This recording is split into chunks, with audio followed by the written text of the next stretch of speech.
Zee TV Telangana news కి స్వాగతం. బులెటిన్ల ముందుగా హెడ్లైన్స్ చూద్దాం.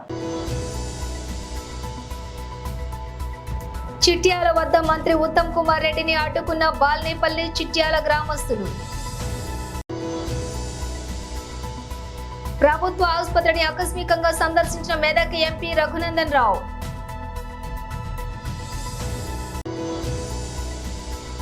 చిన్నారులతో ప్రధాని మోదీ మధుర క్షణాలు. ప్రధాని మోదీ కొండ చర్యలు విరిగిపడిన వాయనాడ్ కేరళ.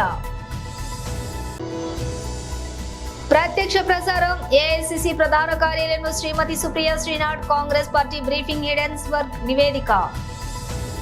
డీటెయిల్స్ చూస్తే నల్గొండ జిల్లా అడవిదేవులపల్లి మండలం చిట్యాల వద్ద మంత్రి ఉత్తమ్ కుమార్ రెడ్డిని అడ్డుకున్న బాల్నేపల్లి చిట్యాల గ్రామస్తులు. తప్పించుకుని పోలీస్ సెక్యూరిటీతో వెళ్లిపోయిన ఉత్తమ్ టైల్ ప్లాంట్ ప్రాజెక్టు నిర్వాసితులకు నష్టపరిహారం తదితర సమస్యలు నెరవేర్చకపోవడంతో ఆగ్రహం. ఇళ్లలోకి పాములు తేళ్లు వస్తున్నాయంటూ కనీసం త్రాగునీరు కూడా అందించడం లేదని ఆవేదన వ్యక్తం చేసిన మహిళలు.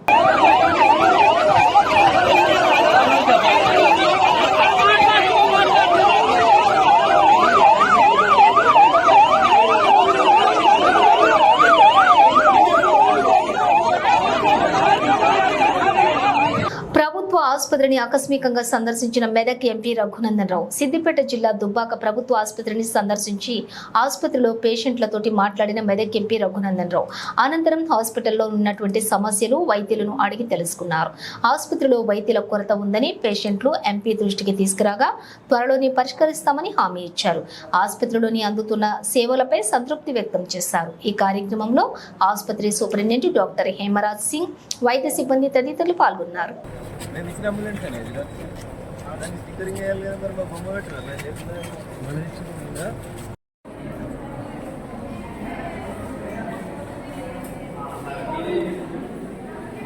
వినబడుతుంది అన్నమాట. చూడు పేషెంట్లు గరీబ్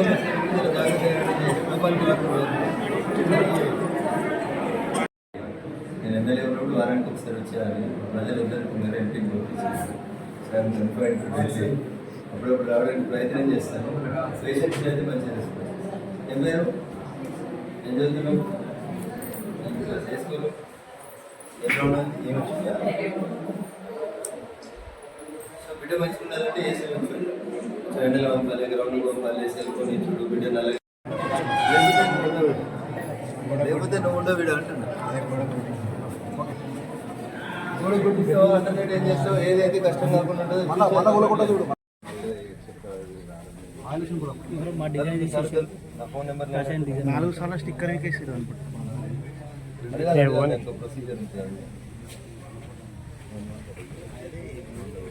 రోజుల తర్వాత దుబ్బాక 100 పడకల ఆసుపత్రిని ఈరోజు ఆకస్మికంగా తనిఖీ చేయడం జరిగింది. పేషెంట్స్ సంఖ్య గణనీయంగా పెరిగింది. ఇది బాధాకరమైనటువంటి విషయం. ఎందుకంటే ఆసుపత్రి బాగుండాలి, కానీ పేషెంట్ల సంఖ్య తక్కువ ఉండాలని కోరుకోవాలి. ఎందుకంటే ప్రజలు సుఖశాంతులతో ఉండాలని కోరుకోవాలి. బట్ సీజనల్ చేంజ్ వల్ల వచ్చినటువంటి వైరల్ ఫీవర్ అనేది బాగా ప్రజల్ని ఇబ్బంది పెడతా ఉంది. దానివల్ల అనేక మంది పేషెంట్లు క్యూ లైన్ లోపల కనబడడం జరిగింది. పేషెంట్ల నుంచి వచ్చినటువంటి డిమాండ్ ఒక ఆర్థోపెడిక్ డాక్టర్ని, ఇంకొంతమంది వైద్యుల సేవలను పెంచమని అడిగినారు. పూర్వ మెదక్ జిల్లాకి సంబంధించినటువంటి మంత్రి, ఆరోగ్య శాఖ మంత్రి గారు ఉన్నారు కాబట్టి త్వరలోనే వారిని కలిసి ఈ ఆసుపత్రి తనిఖీ కోసం వారిని రమ్మని చెప్పి గతంలోనే విజ్ఞప్తి చేశాను. త్వరలోనే వైద్య ఆరోగ్య శాఖ మంత్రి గారిని ఆసుపత్రి తనిఖీ కూడా తీసుకొస్తాం. అప్పుడు సంబంధిత శాఖలకు సంబంధించినటువంటి డాక్టర్ల మంజూరిని కూడా తీసుకొస్తాం. బాగా పనిచేస్తున్నందుకు ఇక్కడ పనిచేస్తున్నటువంటి సిబ్బందిని, డాక్టర్లందరినీ కూడా మనస్ఫూర్తిగా నేను అభినందిస్తూ పేషెంట్లకు ఏం కష్టం రాకుండా కొనసాగించాలని ఈ సందర్భంగా విజ్ఞప్తి చేస్తూ ఉన్నా. వైద్య ఆరోగ్య శాఖ మంత్రి గారికి, రాష్ట్ర ముఖ్యమంత్రి గారికి నాదొక విజ్ఞప్తి. చాలామంది దాతలు తమ సొంత డబ్బులతోటి ఆసుపత్రులు బాగుండాలని, పేషెంట్లకు అసౌకర్యం కలగకూడదని చెప్పి అంబులెన్స్ని కొని దాతలు ఇవ్వడం జరిగింది. ఎన్నికల కోడ్ అప్పుడు ఎన్నికల కోడ్ ఉందని చెప్పి ఆ స్టిక్కరింగ్ తీసేసినారు. నేను కూడా సుమారు 50 లక్షల రూపాయలు పెట్టి దుబ్బాక ఆసుపత్రికి ఉపయోగపడాలని చెప్పి ఒక అంబులెన్స్ని ఇచ్చాను. ఆ అంబులెన్స్ ఎక్కడైనా ప్రమాదం జరిగినప్పుడు హాస్పిటల్ పోయే కంటే ముందు కావాల్సినటువంటి మెడికల్ అసిస్టెన్స్కి ఉపయోగపడేటువంటి రీతి లోపల దాన్ని డిజైన్ చేసి ఇచ్చినాం. దానికి కూడా తిరిగి స్టిక్కరింగ్ చేయాలని కోరుకుంటా ఉన్నాం. దాంట్లో పనిచేసేటువంటి సిబ్బందిని అడిగినప్పుడు ప్రతి నెల దాదాపు 150 మంది రోడ్డు ప్రమాదాలలో గాయపడ్డ వాళ్ళని అంబులెన్స్ కాపాడుతుందని చెప్పినప్పుడు నిజంగా కూడా నేను ఐఎమ్ ఫీలింగ్ వెరీ హ్యాపీ. 150 మంది ప్రాణాలను కాపాడేందుకు నేను ఇచ్చినటువంటి ఒక అంబులెన్స్ ఉపయోగపడుతుందంటే నిజంగా నేను గర్వపడుతున్నాను. అవకాశం ఇస్తే భగవంతుడు శక్తిని ఇస్తే ఇంకా ఒకటో రెండో నా ఈ ఎంపీ టెన్యూర్ లోపల కూడా ఇంకా ఒకటి రెండు ఇట్లాంటి అంబులెన్స్లు ఇచ్చేందుకు ప్రయత్నం చేస్తాను. ఎమర్జెన్సీలో పేషెంట్లను కాపాడటానికి ఉపయోగపడాలని కోరుకుంటూ మాదొకటే విజ్ఞప్తి ప్రభుత్వంతో, మేము ఇచ్చినమని ప్రజలకు తెలియాలి కాబట్టి మా స్టిక్కరింగ్ కొత్త ముఖ్యమంత్రి గారి బొమ్మతో కలిపి వెంటనే చేయాలని చెప్పి రాష్ట్ర ప్రభుత్వాన్ని ఈ సందర్భంగా డిమాండ్ చేస్తాను. చిన్నారులతో ప్రధాని మోదీ మధుర క్షణాలు. ప్రధాని మోదీ కొండచిరీలు విరిగిపడిన వాయనాడు, కేరళ.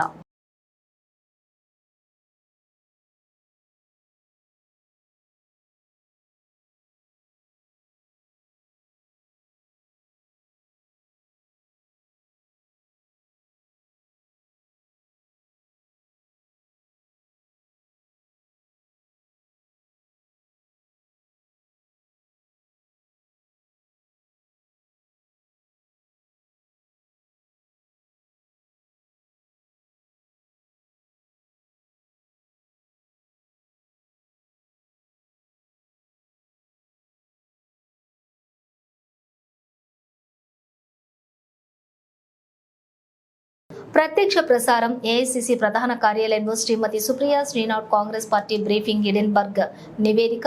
సిబిఐ.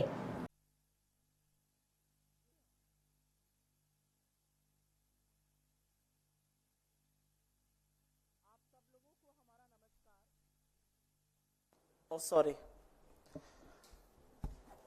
आप सब लोगों को हमारा नमस्कार।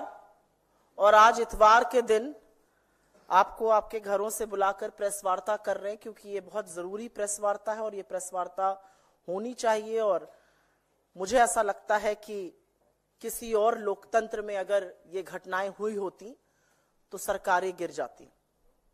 मैं पहले आपको एक छोटा सा वाकया सुनाना चाहती हूं, क्योंकि ये जो फाइनेंस के और मार्केट के और ऑफशोर, ये जो फाइनेंस के और मार्केट के और ऑफशोर के और फलाना होल्डिंग के जो मामले होते हैं वो थोड़े पेचीदा से लगते हैं, लेकिन बात बड़ी साफ है, स्पष्ट है और सरल है। एक गांव में डाका पड़ा। डाकुओं ने अंधाधुंध लूट मचाई, खूब लूटा खसोटा, माल इधर से उधर किया। शक था कि लुटेरों के साथ गांव का मुखिया मिला हुआ है, उसकी मिली भगत है। तो लोगों को समझ में नहीं आया वो क्या करें। वो कोतवाल के पास गए। उन्होंने कोतवाल से कहा कि आप जांच कीजिए। तो कोतवाल आनाकानी करने लगा। कोतवाल कभी इधर की बात करे, कभी उधर की बात करे, कहे कुछ सबूत नहीं मिल रहा है। कोतवाल बगले झांकता था। लोग परेशान हो गए। फिर एक दिन सुबह सुबह पता चला कि लूट का माल तो कोतवाल के घर भी जा रहा था। तो एक मुहावरा हमारी तरफ कहा जाता है, जब सैया भय कोतवाल तो डर काहे का। और ऐसी ही कुछ कहानी अडानी महाघोटाले की भी प्रतीत होती है। अडानी महाघोटाला सामने आया, ऑफशोर फंडिंग का मामला सामने आया, स्टॉक मैनिपुलेशन के चार्जेस लगे। हिंडनबर्ग ने चार्ज लगाया कि कैसे ऑफशोर से पैसा आता था, स्टॉक मैनिपुलेशन होता था, कैसे राउंड ट्रिपिंग हो रही थी। ये सारे चार्जेस हिंडनबर्ग ने लगाए। तो इसकी जो जांच है वो market regulator security and exchange board of India SEBI को सौंपी गई, क्योंकि मार्केट का रेगुलेटर मार्केट पर आंख रखने का काम सेबी करता है। पर अब जो हिंडनबर्ग रिसर्च पार्ट 2 का सनसनीखेज खुलासा आया है, उसके मुताबिक सेबी की प्रमुख माधवी बुच और उनके पति धवल बुच उन्हीं ऑब्सक्योर बर्मुडा या मॉरिशस फंड में इन्वेस्टमेंट कर रहे थे, जिनके साथ गौतम अडानी के भाई विनोद अडानी का संबंध था। एक बड़ी फेमस लाइन है, मेरा कातिल ही मेरा मुंसिफ है। यहां पर तो मुंसिफ ही कातिल निकल रहा है। तो जो कोतवाल है जिसको जांच करनी थी, उसका उन्हीं तथाकथित फंड में इन्वेस्टमेंट था इस रिपोर्ट के मुताबिक, जहां पर विनोद अडानी का संबंध था। इस रिपोर्ट में साफ अंकित है कि माधवी बुच का अडानी समूह से संबंधित ऑफशोर फंड में इन्वेस्टमेंट था और सेमी प्रमुख बनने पर उन्होंने अपना शेयर, उन्होंने अपनी शेयर होल्डिंग अपने पति को ट्रांसफर कर दी। इस रिपोर्ट में लिखा है कि माधवी बुच और धवल बुच ने 5 जून 2015 को सिंगापुर में आईपीई प्लस फंड 1 के साथ एक खाता खोला था। ये आईपीई प्लस फंड 1 अडानी समूह के एक डायरेक्टर ने आईआईएफएल के माध्यम से खोला था। तो बुच दंपति ने खाता खोला सिंगापुर के एक आईपीई प्लस फंड में, जिसका स्थापना अडानी समूह के एक डायरेक्टर ने आईआईएफएल के माध्यम से की। अब यही रिपोर्ट आगे बताती है कि आईआईएफएल ने अपनी एक घोषणा, और ये सारे दस्तावेजों के साथ है, ये सारे दस्तावेज आपके पास ऑलरेडी हैं, चाहिए होंगे तो हम साझा कर देंगे। अब यही रिपोर्ट आगे बताती है कि आईआईएफएल ने अपनी एक घोषणा में बुच दंपति के इन्वेस्टमेंट सोर्स को सैलरी बताया और कुल संपत्ति करीब $10 मिलियन की आंकी गई। 2 तथ्य और बताकर हम इस पर जो राजनीतिक सवाल हैं, जो प्रोबिटी के क्वेश्चंस हैं, जो कॉन्फ्लिक्ट ऑफ इंटरेस्ट के क्वेश्चंस हैं, उस पर जरूर जाएंगे। 2 तथ्य और जानने जरूरी हैं, क्योंकि हिंडनबर्ग रिसर्च की रिपोर्ट में सेबी चेयरपर्सन माधवी बुच के अलावा 2 और एंटिटीज का प्रमुखता से जिक्र है। एक है अगोरा और दूसरा ब्लैकस्टोन।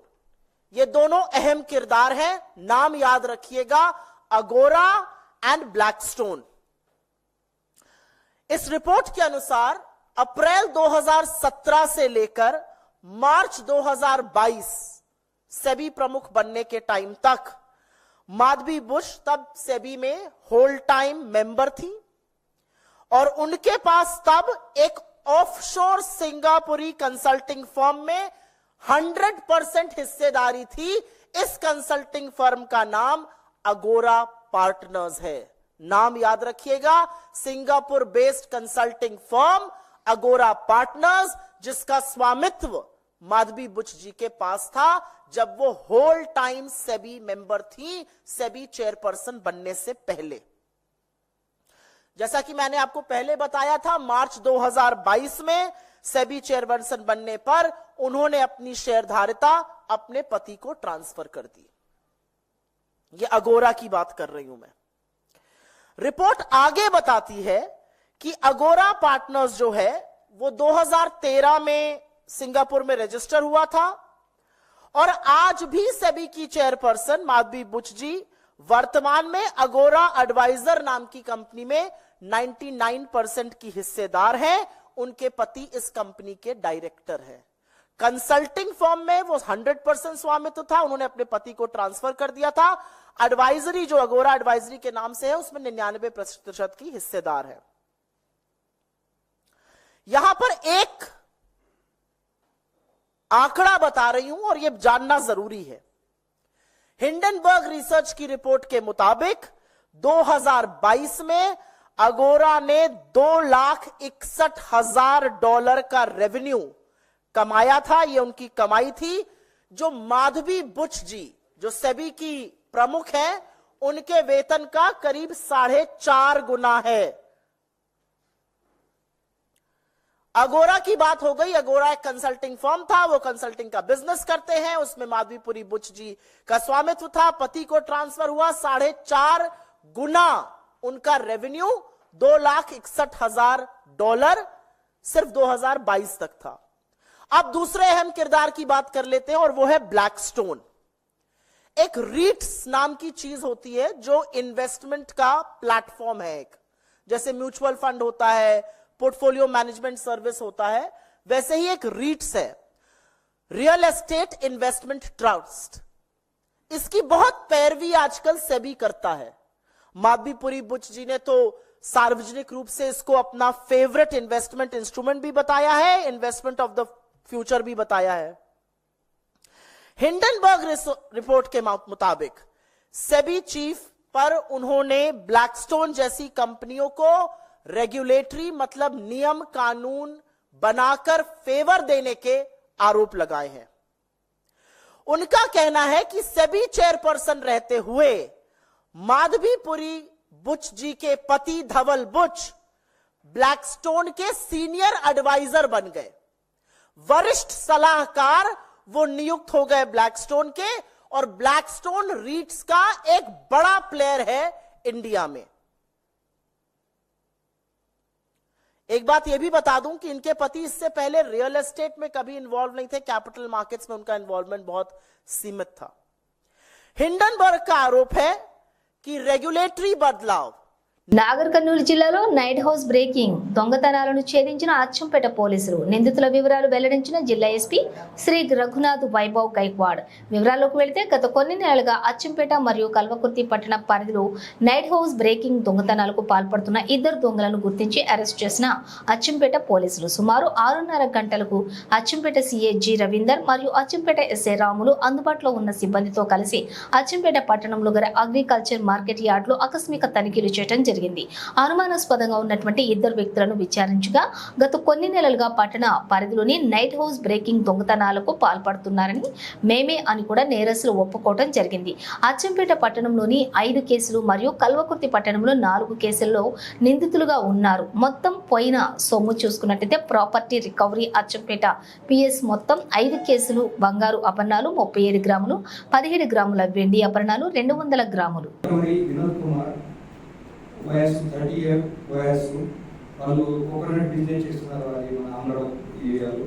అండ్ సెకండ్ అక్యూజ్ మల్లా శివ వాళ్ళు కూడా 30 ఇయర్స్ వయసు వాళ్ళు కూలీ పని చేస్తున్నారు।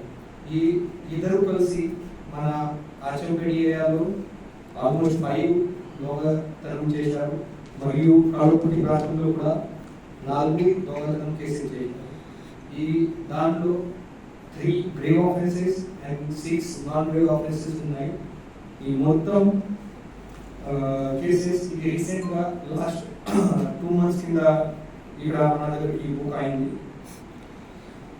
ఈ మొత్తం కేసెస్ లో ఈరోజు మన Achampet police total 84.3 grams gold items, 1470 grams silver items and 1 lakh cash recover అయింది।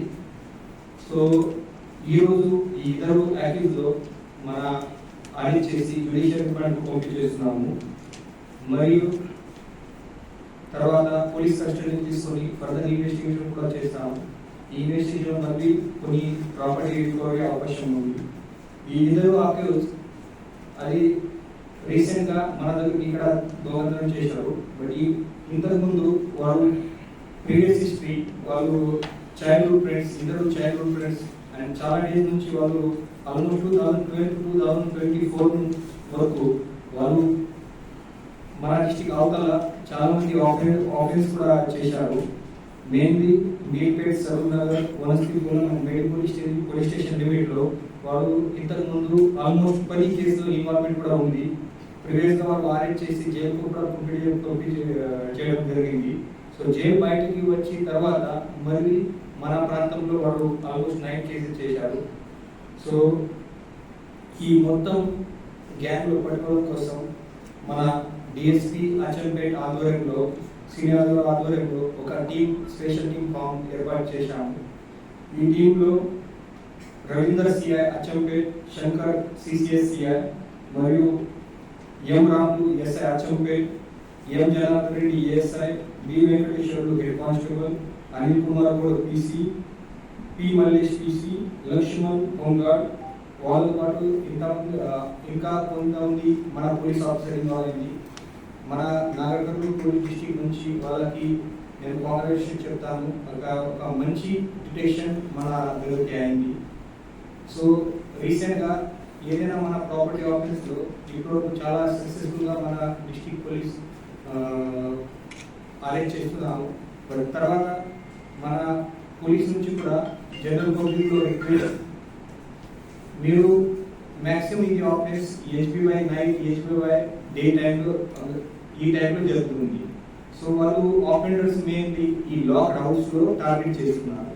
సో వెనెవర్ అది మన జనరల్ పబ్లిక్ లాంగ్ హాలిడేస్లో పోతున్నారు, తర్వాత డైలీ ఆఫీస్లో పోతున్నారు హౌస్ లాక్ చేసి, అప్పుడే కొంచెం జాగ్రత్త ఉండాలి। మీ ప్రీషియస్ ప్రాపర్టీ మీ క్యాష్ చాలా ఎక్కువ ఉంది ఇంటర్వ్యూ పెట్టవద్దు, మీరు ఖచ్చితంగా అది సేఫ్గా బ్యాంక్ లాకర్లో పెట్టాలి। తర్వాత మీరు లాంగ్ హాలిడేలో పోయే టైంలో ఖచ్చితంగా మీ ట్రస్టెడ్ పర్సన్ నేబర్కి వాళ్ళకి కంపల్సరీ చెప్పాలి। అండ్ ఆసుపత్రిలో వైద్య సిబ్బందికి రక్షణ కల్పించాలని డిమాండ్ చేస్తూ పెద్దపల్లి జిల్లా గోదావరి ఖని ప్రభుత్వ వైద్యశాలలో వైద్యులు నల్ల బ్యాడ్జీలతో నిరసన తెలిపారు. ఇటీవల కోల్కతా ఆసుపత్రి మహిళా డాక్టర్పై అత్యాచారం చేయడం పట్ల ఆందోళన వ్యక్తం చేశారు. ప్రజల ప్రాణాలను కాపాడుతున్న తమకు రక్షణ కల్పించాలని డిమాండ్ చేశారు. అదేవిధంగా డాక్టర్పై అఘాయిత్యానికి పాల్పడిన వారిని కఠినంగా శిక్షించాలని డిమాండ్ చేశారు.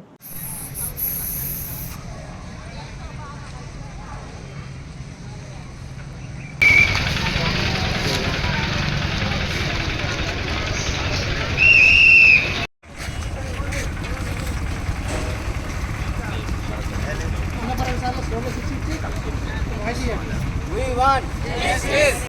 We want justice. We want justice. We want justice. We want justice. We want justice. We want justice. We want justice. We want justice. Nashali. Justice. Justice. వైద్య సిబ్బందిపై దౌర్జన్యం నశించాలి. వైద్య సిబ్బందిపై దౌర్జన్యం నశించాలి. రక్షణ కల్పించాలి. వైద్య సిబ్బందికి రక్షణ కల్పించాలి.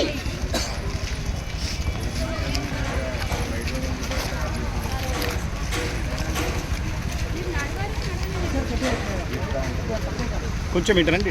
దౌర్జన్యం నశించాలి. We want Justice. We want Justice.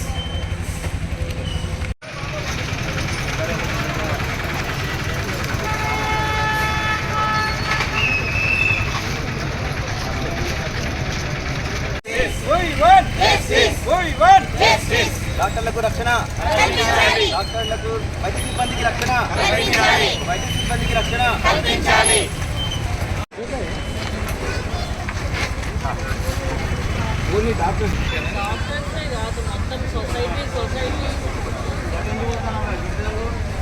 మేము Telangana teaching government doctors association Ramagundam తరపున ఈరోజు నల్ల బ్యాడ్జీలతో మా హాస్పిటల్లో ప్రొటెస్ట్ చేస్తున్నాము. శుక్రవారం అర్ధరాత్రి డ్యూటీలో ఉన్న ఒక ఫిమేల్ డాక్టర్ని కోల్కతాలో హాస్పిటల్లో డ్యూటీ చేస్తున్న సమయంలో షిఫ్ట్ అయిపోయి నైట్ షిఫ్ట్కి రెస్ట్కి పోయి సెమినార్ రూమ్లో పడుకుంటే ఆమె మీద దౌర్జన్యంగా రేప్ చేసి చంపడం జరిగింది. సో ఇది దేశం మొత్తం ఈరోజు ఖండిస్తున్నాము. ఆమె డ్యూటీ చేసి ఒక సపరేట్ ఫీమేల్ డాక్టర్స్ రూమ్ అనేది లేక సెక్యూరిటీ అనేది కరెక్ట్గా లేక అలాంటి దుస్థితి జరగడం అనేది మేము ఖండిస్తున్నాము. చాలా బాధాకరంగా ఉంది. అండ్ ఇలాంటివి మళ్ళీ ఎప్పుడు జరగకుండా మేము మా అసోసియేషన్ తరపున అలాగే గవర్నమెంట్ కూడా అన్ని విధాలుగా చర్యలు తీసుకోవాలని చెప్పేసి మేము కోరుకుంటున్నాము. సపరేట్ డాక్టర్స్ రూమ్స్ ఉండాలి, సెక్యూరిటీ ఉండాలి, సీసీటీవీ సర్వేలెన్స్ ఉండాలి, అలాగే ఇంటర్నల్ సెక్యూరిటీ అవుట్పోస్ట్ వాళ్ళు అండ్ మధ్యలో సూపర్వైజింగ్ చేయాలి. డ్యూటీ రూమ్లో ఇప్పుడు సంబంధించిన అన్ని ఐసీయూస్ దగ్గర వార్డ్స్ దగ్గర కూడా కంపల్సరీ కంటిన్యూస్ మానిటరింగ్ సిస్టమ్ అనేది ఉండాలి. సో ఈ విషయమై మన తెలంగాణలో మన గవర్నమెంట్ హాస్పిటల్స్లో అన్ని చోట్ల ఎటువంటి ఏ మెడికల్ ఫెసిలిటీలో అయినా ఇలాంటి పరిస్థితి మళ్ళీ రాకుండా ఉండడానికి గవర్నమెంట్ అండ్ మేము ప్రయత్నించాలి. బులెటిన్ ముగించే ముందు హెడ్లైన్స్ మరోసారి. చిట్యాల వద్ద మంత్రి ఉత్తమ్ కుమార్ రెడ్డిని అడ్డుకున్న బాల్నేపల్లి చిట్యాల గ్రామస్తులు. ప్రభుత్వ ఆసుపత్రిని ఆకస్మికంగా సందర్శించిన మెదక్ ఎంపీ రఘునందన్ రావు.